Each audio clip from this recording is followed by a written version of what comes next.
Biz Li L7 ga keldik. Rangini ko'ryapsizlarmi? Ko'k ekan rangi. Zo'r rang.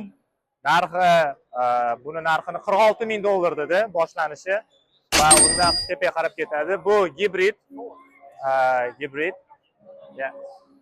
The auto is still building. All right. Thank you. And no plastic. No plastic. Hozir we are taking videos. Say hi. On the YouTube. Yeah. Hello. Biz hozir so'rayapmiz, butlovchi qismlarni olsa bo'ladimi li avtodan deb. Yo'q deyishyapti, chunki zapchast, butlovchi qism bilmaganlar uchun. Zapchasti sotilmaydi deyapti, ofitsialni, lekin menimcha ikkinchi bozordan olsa bo'ladi. Hozir biz endi L7 ni olamiz.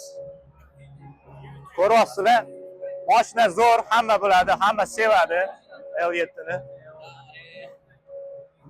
Ichkarisida nima bor? Bu yerda mana o'tirib olmoqchi. Biz hozir shundoq ko'rsatsak bo'ladi. Chunki L7 ni ko'pchilik biladi. Ikkita ekranli ekan, bu ko'ryapsizlarmi? Lyuk orqasida ham ekrani bor. Bemalol PlayStation'ni qo'yib olib o'ynab ketsa bo'ladi. Bu orqasi. L7 ni orqasi. 4 ta gaz ballon ketadi, bemalol qo'ysanglar bo'ladi.